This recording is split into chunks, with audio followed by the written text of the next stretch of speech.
Buenas noches, queridos amigos de Convergente TV, CTV, Televisión Global. En épocas preelectorales, todo se convierte en mediático. Sicariatos, incendios, inseguridad, cortes de luz, se arman teorías conspirativas reales o imaginarias. Todo se vale en este periodo.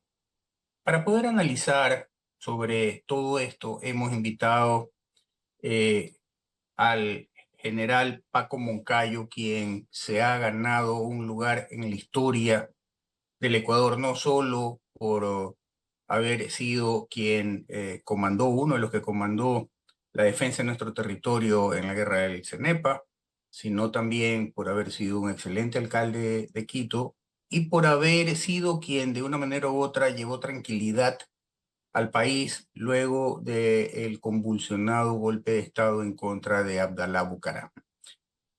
Por esto y por muchas otras razones, le damos la bienvenida a nuestro invitado. Honor para este canal tenerlo en nuestras pantallas. Bienvenido, General Paco Moncayo.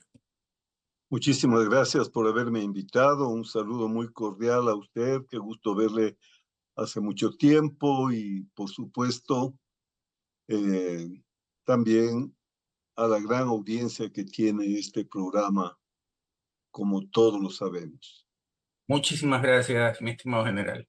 Como manifestaba al inicio, general, eh, en tiempos preelectorales se arman teorías conspirativas y vamos a indicar básicamente los 5 incendios que estallaron en Quito, lo cual, si bien es cierto, hay épocas en que incendios forestales surgen, pero no tantos y al mismo tiempo, y también coincidentalmente luego saltó en Guayaquil, en el Parque de Samaná es otro, y en todo se habla de que aparentemente fueron provocados.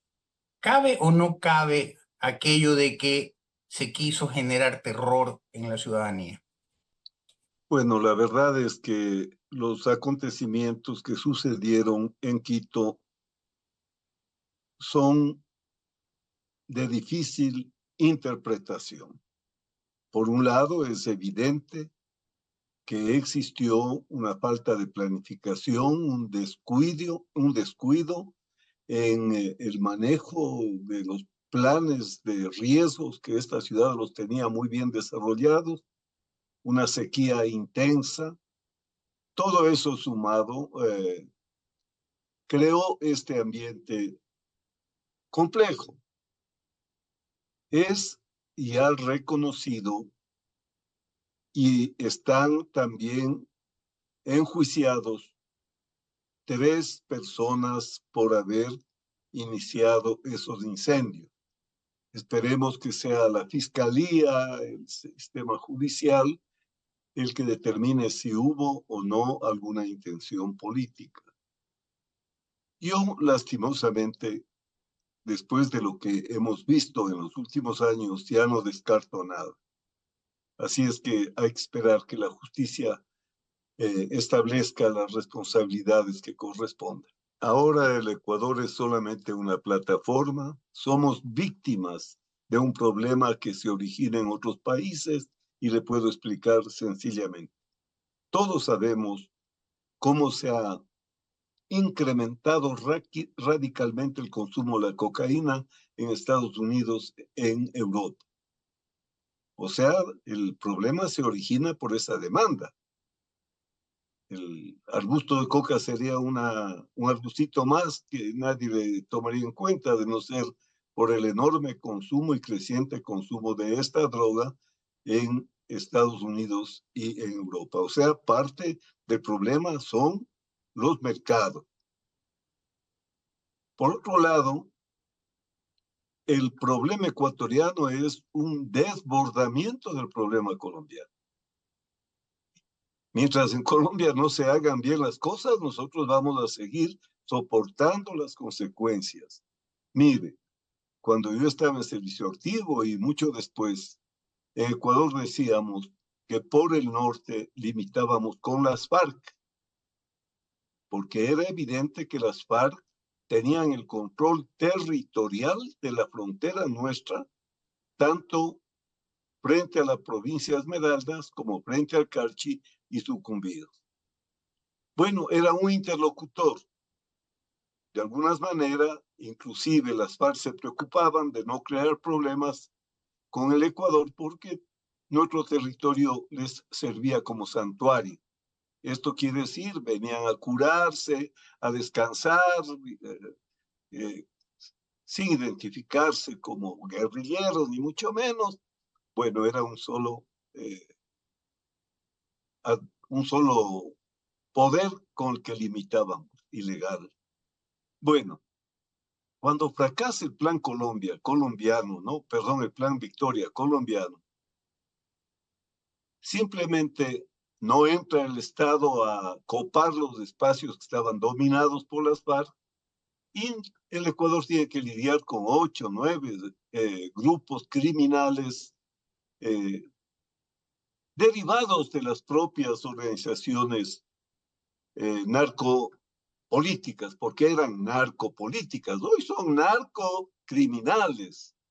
Nadie va a pensar ahora que estos individuos y estos grupos tengan ideales revolucionarios, ni mucho menos, que sí decían tener por lo menos las FARC.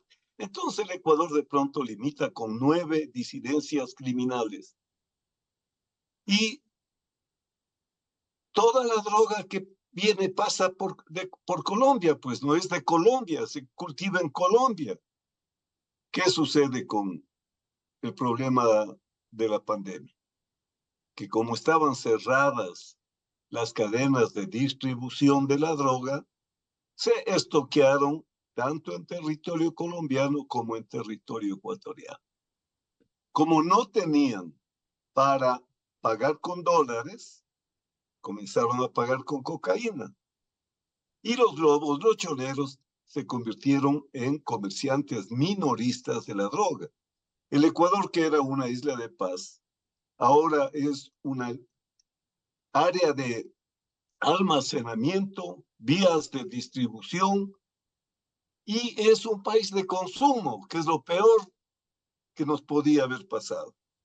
Entonces, como usted verá, si vamos a suponer milagrosamente, o si nosotros pues tuviésemos la tecnología de Israel y pudiésemos bloquear la frontera con Colombia, desaparecido el tráfico de la droga, viviríamos en paz. Con el Perú nos pasa algo similar. Viene la droga y el tráfico de armas ilegales. ¿Qué pasa? Que nuestro Estado, nuestro territorio se ha convertido en una plataforma para la exportación. Somos los primeros exportadores de cocaína. Esto porque hemos tenido un largo periodo de connivencia entre el poder político y las FARC, entre el poder político y el crimen organizado. Esto todavía aquí no somos capaces de resolverlo. Todavía hay legisladores que defienden apasionadamente a personas que están fugadas y que están vinculadas y que están enjuiciadas por narcotráfico, por estar vinculadas al crimen organizado. Como usted verá, peor de lo que hemos llegado, los ecuatorianos no podía habernos pasado de no ser por todo este proceso que le he relatado rápidamente. Correctamente, general. Recordamos siempre las imágenes de Diario El Universo a Chauvin, viceministro de Seguridad, cedulando en la frontera norte a guerrilleros de la FARC como ecuatorianos, y nadie se olvida, todavía tenemos el recuerdo, la acción militar que tuvo Colombia en Angostura, dentro del territorio ecuatoriano, donde murió alias Raúl Reyes. Y es correcto. Eh, pero para que nuestra audiencia entienda esta diferencia entre lo que es una guerra convencional, que es donde está el ejército uniformado con la bandera de la nación a la que representa, las guerras asimétricas no tienen esta característica, es más vale se confunden con la población y utilizan básicamente el sistema de guerra de guerrillas, y es ahí donde entran estos lobos, choneros, estos EDOs. General, luego del 9 de octubre, perdón, del 9 de enero en que se toma TC Televisión y que luego se declara con el decreto 111 el conflicto armado interno, habiéndose declarado y haciendo una similitud con lo que hizo Fujimori en su debido momento en Perú, eh, ¿no le parece que no guarda coherencia la declaratoria con las acciones tomadas en el sentido de que Fujimori cogió prisioneros a los guerrilleros, los metió presos en cuarteles militares porque eran prisioneros de guerra? Sin embargo, aquí no sé bajo qué criterio se toman prisioneros a estos que han sido declarados como los grupos de delincuencia organizada y terrorismo, pero se los pone a manos de la justicia común. ¿Cómo poder entender esto, general? Mire, el problema fundamental es que los estados en general van con pies de plomo. Los estados en general al interior, cuando antes había un conflicto internacional, digamos en nuestro caso con el Perú, todo el mundo se sumaba a luchar en contra de esa amenaza, ¿no es cierto? En las actuales circunstancias, lo que tenemos es grupos políticos que son parte del problema. Por eso estamos hablando de la narcopolítica. Y por otro lado, también hay que decirlo, la propia juridicidad en estos estados que van con pie de plomo no es racional, no es coherente, no es lógica. Usted acaba de plantear un tema que yo aquí he dicho 100 veces, ¿no? Mire, si el presidente declara al Ecuador en estado de conflicto armado interno, ¿cómo puede ser que el presidente tenga que estar declarando estados de excepción cada 8 días, cuando lo excepcional es la regla? Pero vaya y pregúnteles a los sabios constitucionalistas y va a ver que el presidente queda amarrado de manos, no puede hacer nada. ¿Por qué?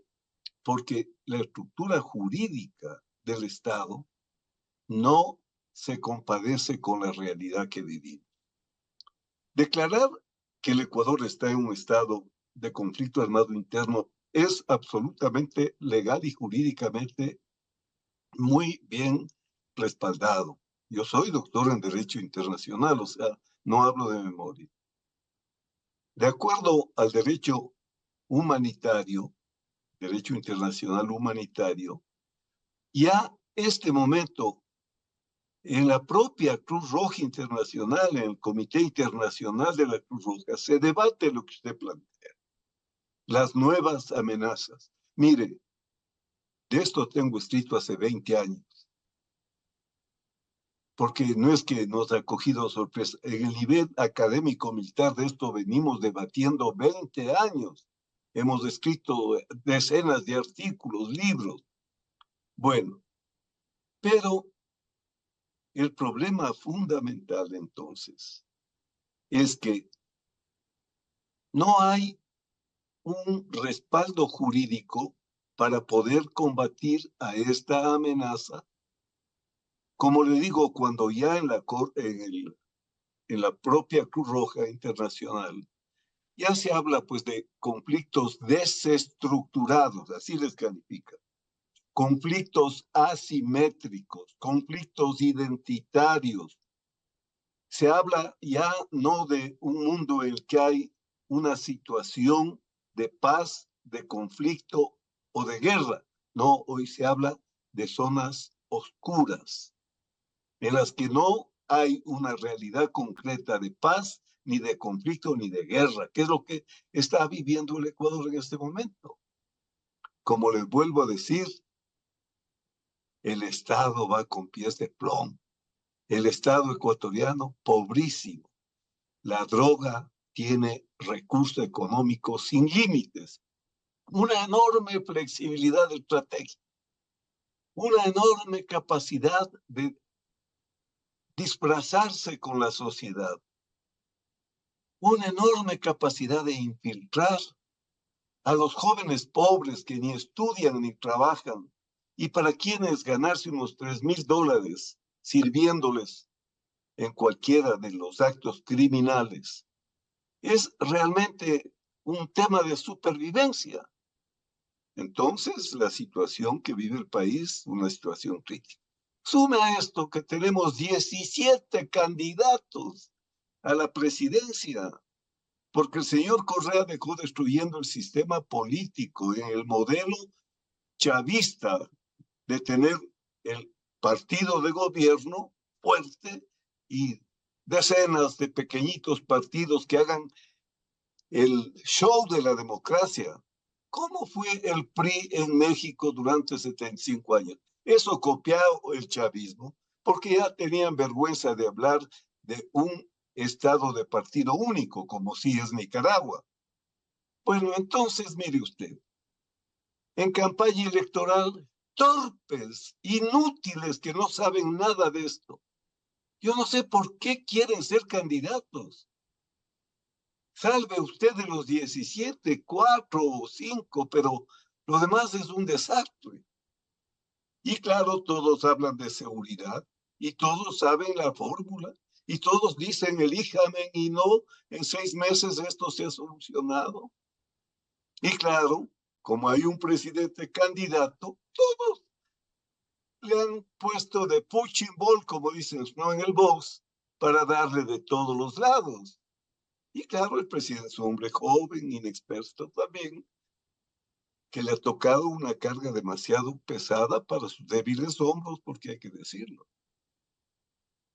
General, todos sabemos que el problema de la inseguridad y la lucha contra estos grupos marginales, terroristas, como se los quiera llamar, no se soluciona de la noche a la mañana. Fujimori, que tuvo lo suyo, que de Dios goce, hay que reconocerle que tuvo los pantalones y los arrestos suficientes más allá de la decisión para combatir a ellos. Le correspondió 10 años luchar contra el MRTA y Sendero Luminoso, y aún así todavía queda por ahí una que otra célula rezagada, pero digamos que le tomaron 10 años con toda la fuerza que tuvo su gobierno y con toda la mano dura que pudo aplicar. Y con Y todos aquí, los Estados Unidos, ¿no? Detrás, porque así fue. claro, y con la tecnología que de una manera u otra también ayudaba. Recordemos que la toma por parte del MRTA de la embajada japonesa y la actuación casi cinemascópica propia de Hollywood, en la cual rescataron a los rehenes, una, fue realizado de manera magistral, con ayuda también de países extranjeros. Pero general, ¿cómo poder tomar conciencia a la gente de que también depende de la población el poder coadyugar en este combate, delatar a quienes en su barrio pertenecen a estas agrupaciones?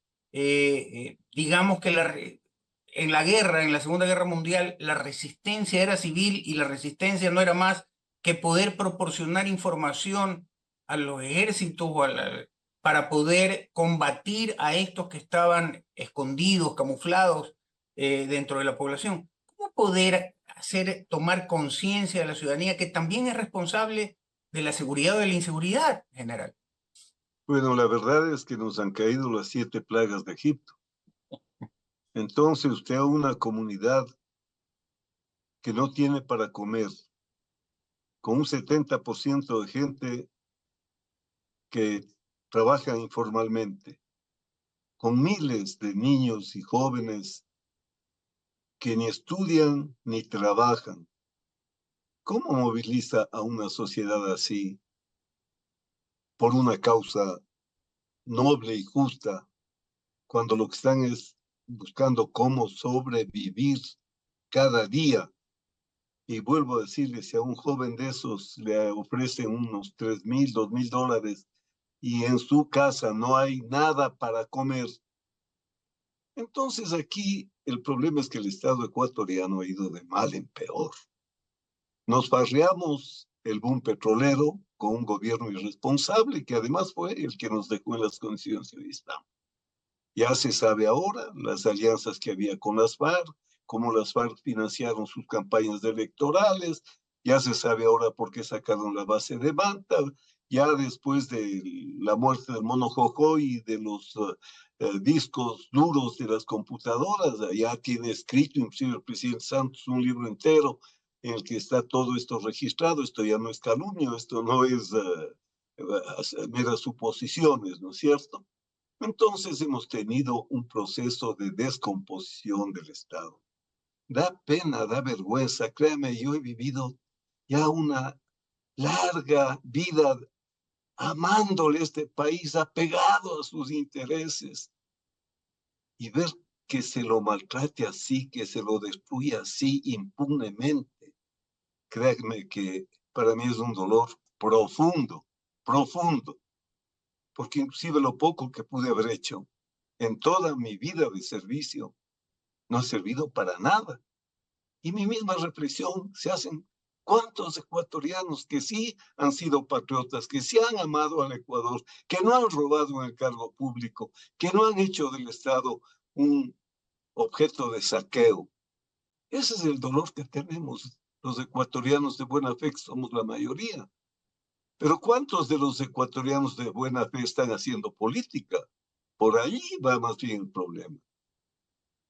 El rato que recompongamos el sistema político, que tengamos líderes políticos, entonces podemos comenzar a reconstruir al Ecuador que lo han degradado tanto, quienes tenían el deber de administrarlo honestamente y de conducirlo con liderazgo firme, fuerte, sano, hacia lograr los objetivos que todos los países tienen: paz, tranquilidad, trabajo, combate a la pobreza. Ese es nuestro problema.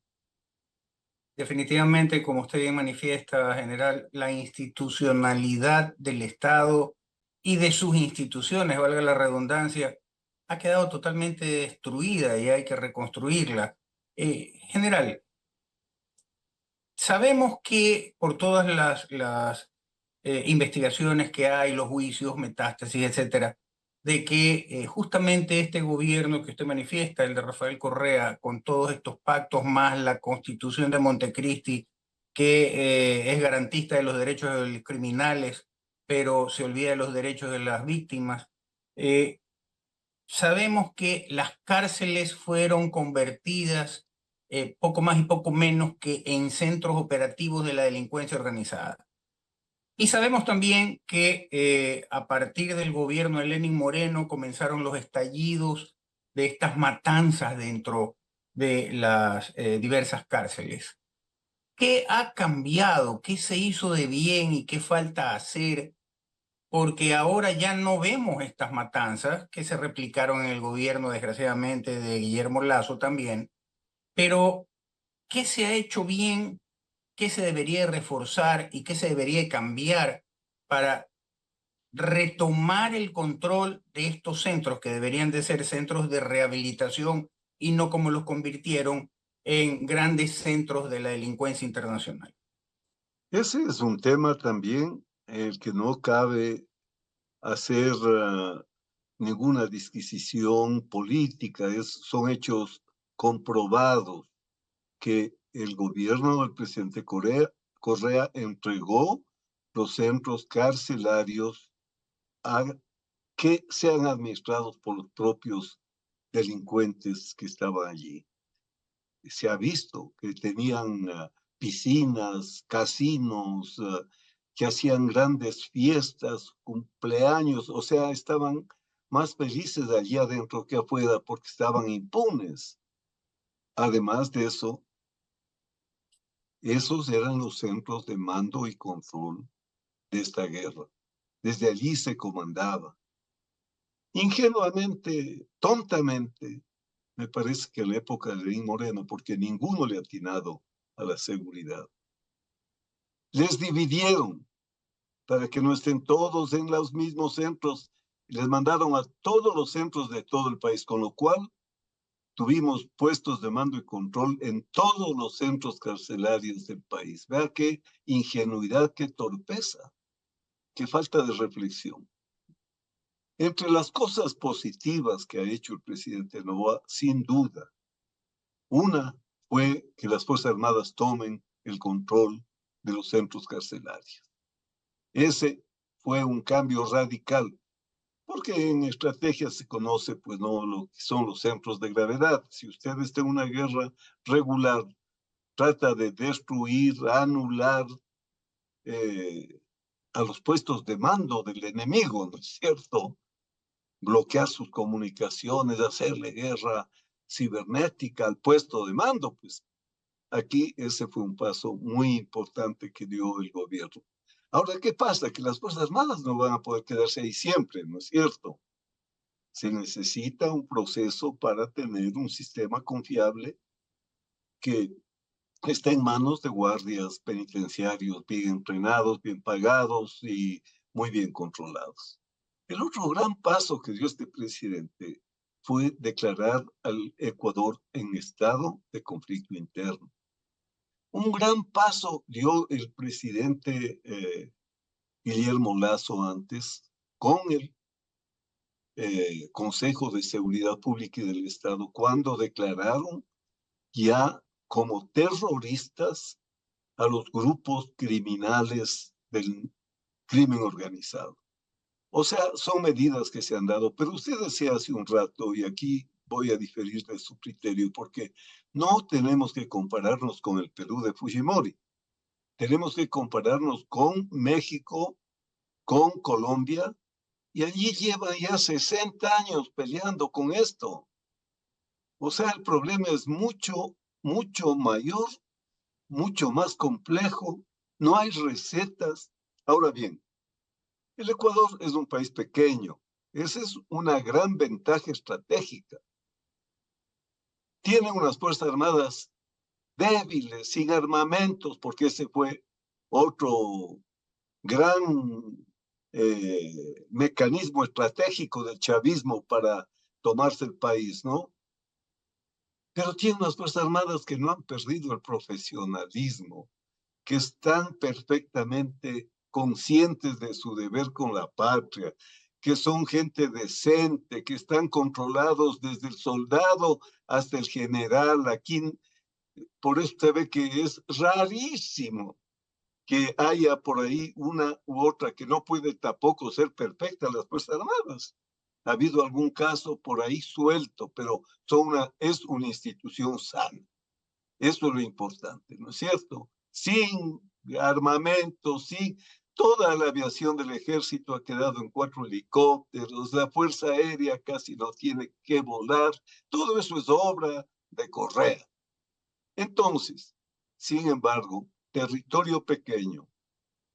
Por eso es que aquí no han habido los grandes sembríos de la coca, ¿no es cierto? Porque era más fácil de controlar un territorio pequeño.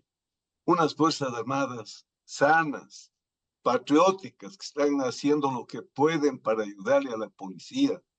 Una policía que ha entrado en un plan también de recomposición, porque sabemos muy bien, y no estoy tampoco, y jamás estaría para echar lodo a una institución que la necesitamos tanto, pero ha tenido graves problemas.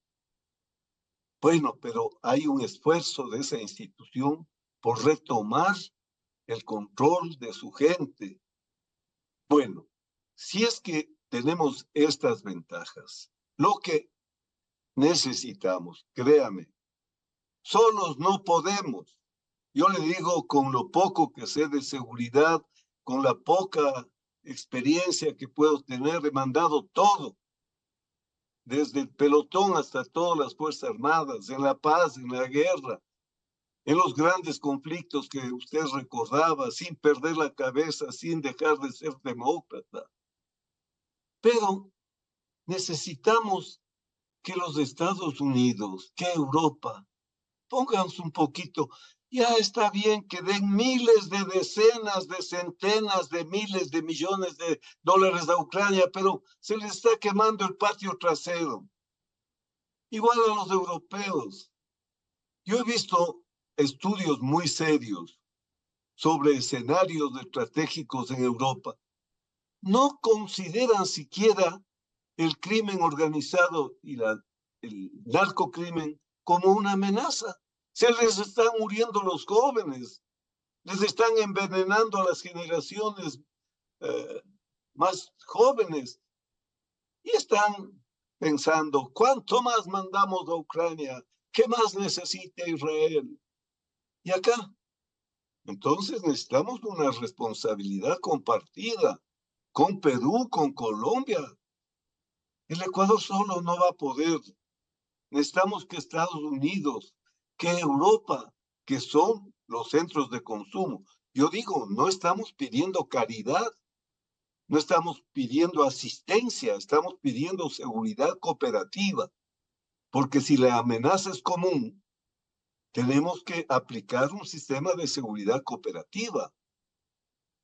¿No es cierto? Entonces, Ecuador necesita solidaridad de los norteamericanos, solidaridad de los europeos. Necesitamos que nuestros vecinos controlen mejor sus propios territorios y sus propias fronteras.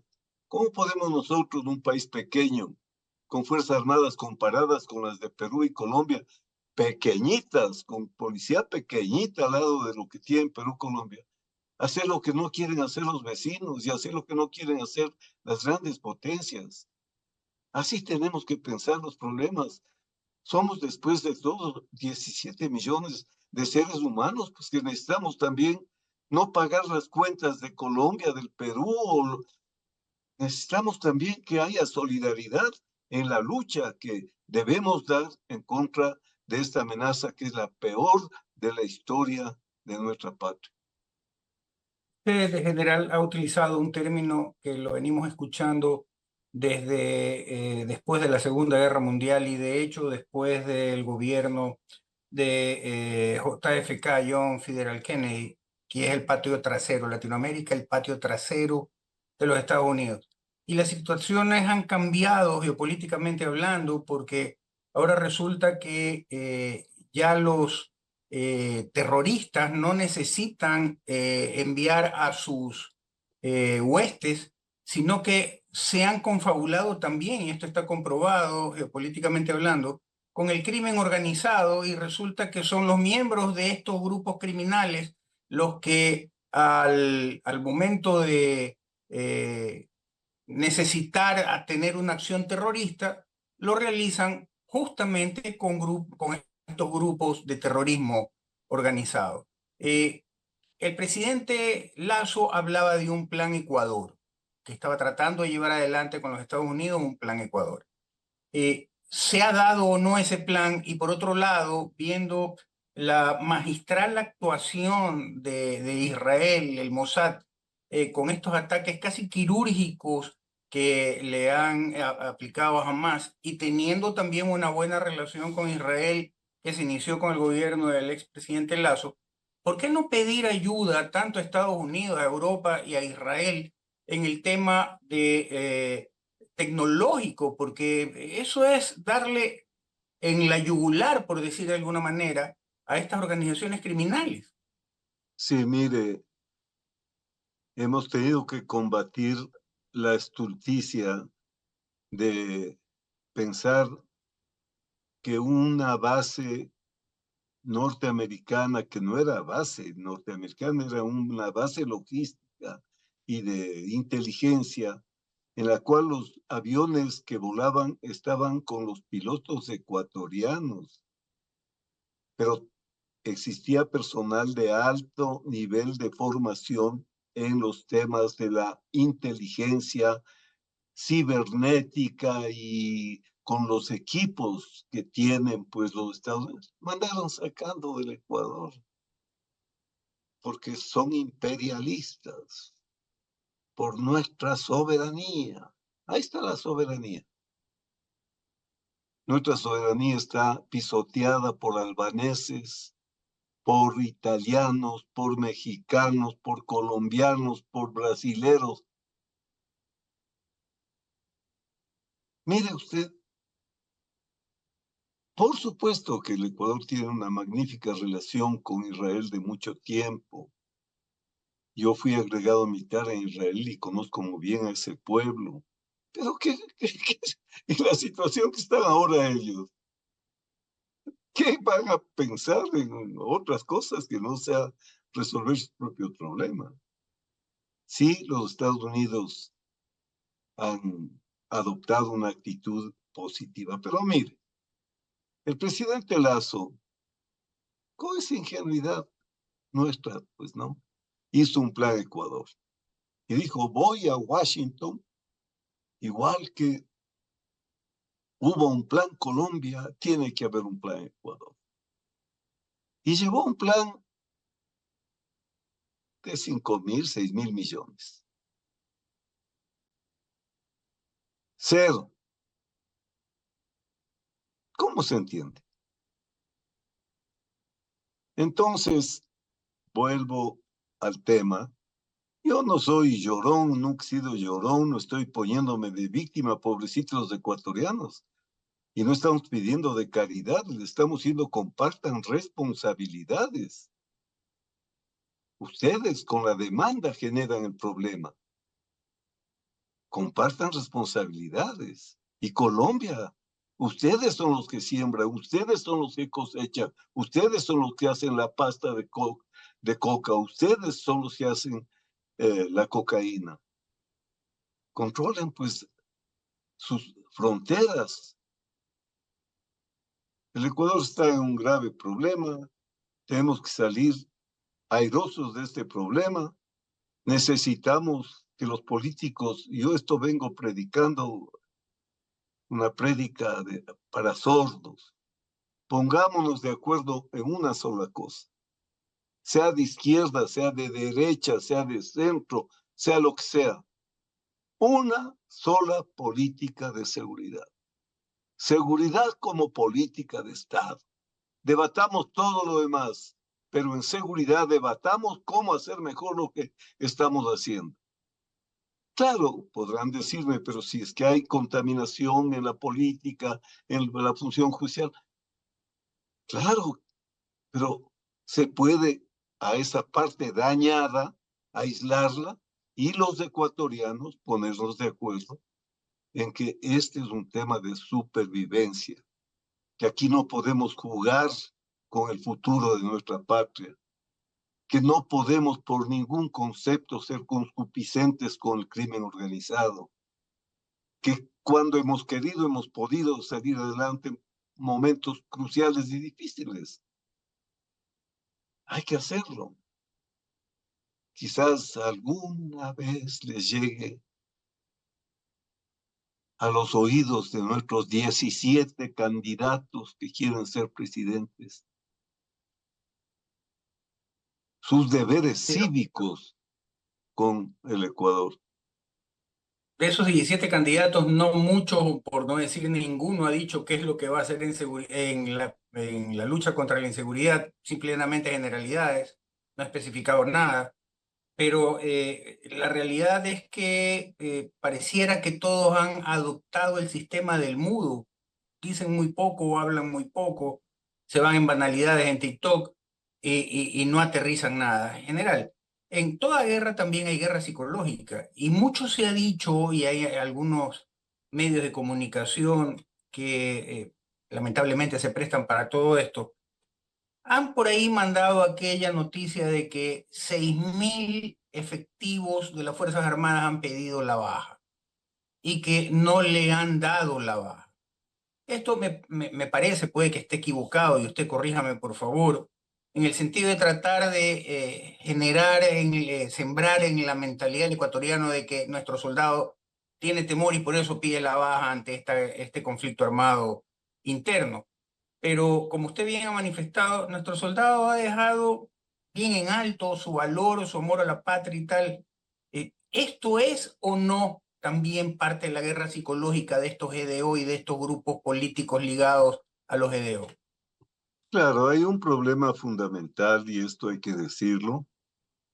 La receta del chavismo, en el punto número 1, yo tengo el libro, dice cooptar a las Fuerzas Armadas o cambiarlas con fuerzas populares leales al partido.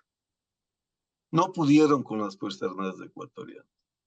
Yo creo que ese fue uno de los factores para que no vivamos ahora como Nicaragua o como Venezuela. Entonces, nada hay que descartar en esta desesperada lucha por volver al poder, en esta desesperada lucha por la impunidad. No hay ningún invento, no hay afán de dañar a nadie, solo hay que abrir los ojos. Mire, allí está el Contralor Estrella, preso en los Estados Unidos. Una persona que es imposible, por mucho que hubiese tenido los mejores sueldos a lo largo de toda su vida al servicio de la burocracia. Y así no hubiera comido, bebido ni gastado en nada, no podría tener 14 millones de dólares para que ofrece para que le dejen cumplir en su domicilio. Sí, mire, si esa es la cantidad de las coimas, uno se puede legítimamente decir cuánto fue el monto del atraco para que solo de coimas un contralor pueda tener tantos millones. Todo esto Se es lo habla que que nos tiene como estamos. se habla que el expresidente Correa, hoy prófugo, tendría una cantidad más o menos de $1.000 millones. Imagínese. Claro, claro, usted no puede hablar de lo que se dice, ¿no es cierto? Yo hablo de lo que veo y de lo que puedo mostrar. Allí está un contralor que ha acumulado tantos millones de dólares de coimas, ¿no es cierto? Por Pero supuesto. la coima es un 10% del atraco normalmente, o será el 20%, digamos, pero mire usted, ¿dónde está la plata? Eso ya, ¿quién lo va a saber ni descubrir nunca? Ese es el problema de nuestro querido país. Es un gran país, una gente excepcionalmente buena. Sí, por eso mismo nos pasa lo que nos pasa, porque la gente es demasiado buena. Por eso mismo le abusan. Entonces, hay que esperar que, bueno, que pasen estas elecciones, ver cómo logramos un liderazgo nacional. No digo un caudillo, un liderazgo. El liderazgo no es una persona. Los países que han salido adelante han tenido una clase dirigente, gente ilustrada, han tenido partidos políticos serios, ideológicos, honestos, responsables. Hay que reconstruirse, pero hay que reconstruirse con dignidad, con hidalguía. Los lamentos no sirven para nada. El diagnóstico sirve cuando es la base para salir airosos a la búsqueda de un futuro decente. Si no, son simples lamentos. General, la historia nos ha enseñado que el descontento popular, sobre todo en la década de los 80, 90, en que los presidentes eran electos para 4 años, pero duraban dos, siempre el descontento popular se dirigía hacia la asamblea, buena o mala, nunca ha sido la mejor durante todo este tiempo, y ahora digamos que sí podríamos calificar como de lo malo o lo peor, pero siempre la Asamblea también tuvo la habilidad de desviar el tema hacia el Ejecutivo, y de ahí la caída constante y continua de los presidentes. ¿Qué opinión le merece la Asamblea Nacional en todo este tema del entorno de la delincuencia y de la lucha contra la delincuencia? Bueno, el problema fundamental es que si está descompuesto el sistema político, si no hay partidos ideológicos, lo que va a la Asamblea es fruto de este sistema en el que tenemos 280 partidos y movimientos en un país de 17 millones. Si en la época anterior la Asamblea nunca ha sido popular, la Asamblea o el Congreso, imagínense ahora. Ahora también hay otro tema que no entienden, no quieren entender. La seguridad no es un tema del Ejecutivo. La seguridad es un tema del Estado. Cuando un país entra en guerra, no entra el presidente en guerra,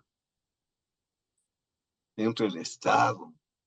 Entonces, esta guerra sórdida, infame, debe ser enfrentada por el Estado. Para eso hay un consejo en todas partes de seguridad nacional. Aquí le borraron seguridad nacional porque dijeron que era la doctrina de dominación de los yanquis para oprimir a los pueblos. Bueno, aquí le llaman Consejo de Seguridad Pública y del Estado, que habrá más público que el Estado, pero le pusieron ese nombre para no decir seguridad nacional. Mire, allí es donde deben debatirse entre las distintas funciones, los problemas y buscar las soluciones. Los consejos de seguridad en todas partes tienen una secretaría de seguridad que es su órgano de planificación. Aquí borró esa secretaría el señor Correa, borró el señor Lenín Moreno, volvió a crear el señor Lazo, volvió a borrar el actual presidente y asumen, que me parece inclusive ingenuo,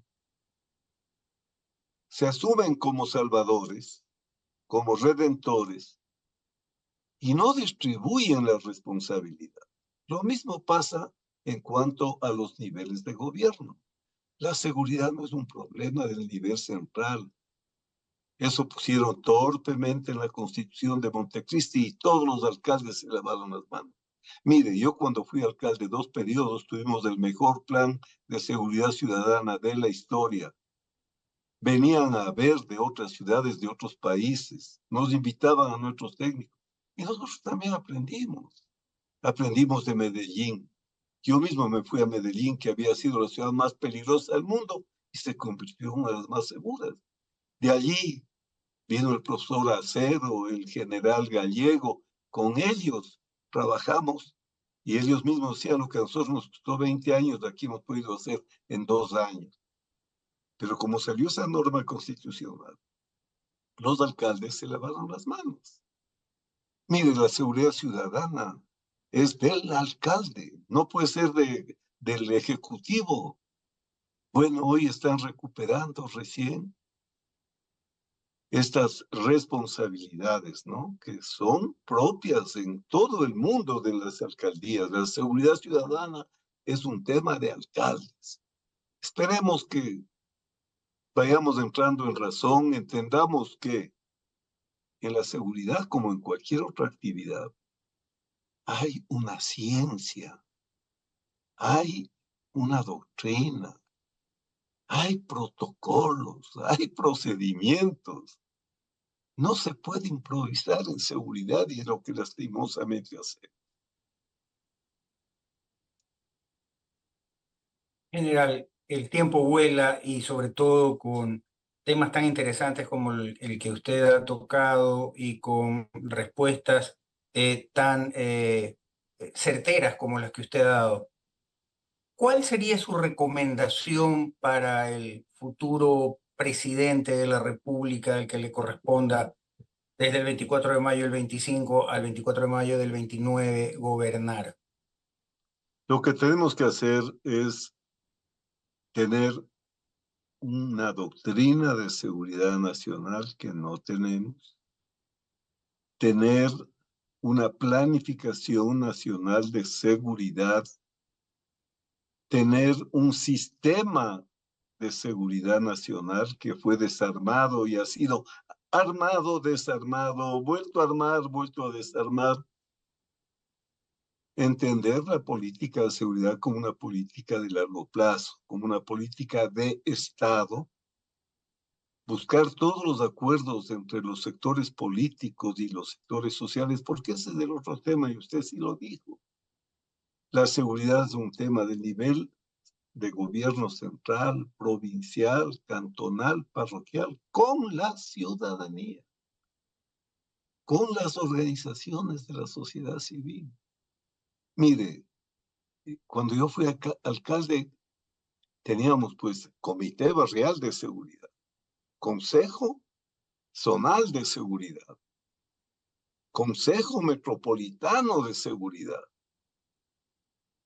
Todo el verano nos nos pasábamos preparándonos para las lluvias y logramos que no hayan los derrumbos de las laderas, las inundaciones, invirtiendo harta plata. Y todo el invierno nos pasábamos preparando para el verano, para los incendios. Esas deben ser políticas de Estado. No General, puede no me ser queda que más cada que, alcalde venga a fundar aquí, sí, cada y sobre presidente a todo, fundar Ecuador. recordemos que ese sistema que usted aplicó en Quito, en el distrito metropolitano, de una u otra manera existía también en el resto del país con estos pequeños grupos barriales de autodefensa y tal, no los CDRs que armó Correa, no, esto era mucho antes, y que de una manera u otra funcionaban, y que cuando llegó el gobierno del presidente Correa, el prófugo, resulta que los tiró abajo, borró de golpe y porrazo aquello, dejando también indefensa al barrio, desintegrando esa unidad barrial que se unía para autodefenderse. Y es un poco lo que usted está diciendo, ¿no? Habría que retomar aquello.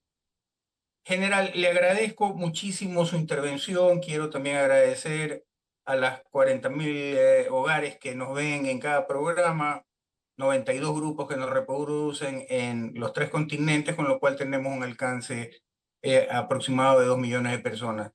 General, una vez más agradecerle sus palabras finales. Bueno, esperemos que la próxima ocasión que usted me invite a un programa tan importante como es este, podamos estar relajados, con una sonrisa amplia y podamos decir, o pueda yo, al ser entrevistado y responder a sus preguntas siempre inteligentes, hablar de cosas positivas, hablar que estamos saliendo adelante, que nuestra relación con los vecinos ha mejorado notablemente, que nuestras fronteras están bien controladas, que los Estados Unidos de vez en cuando nos mandan una migaja de lo que mandan a la guerra de cualquiera de las que ellos tienen mayores intereses y es legítimo, por supuesto, ¿no?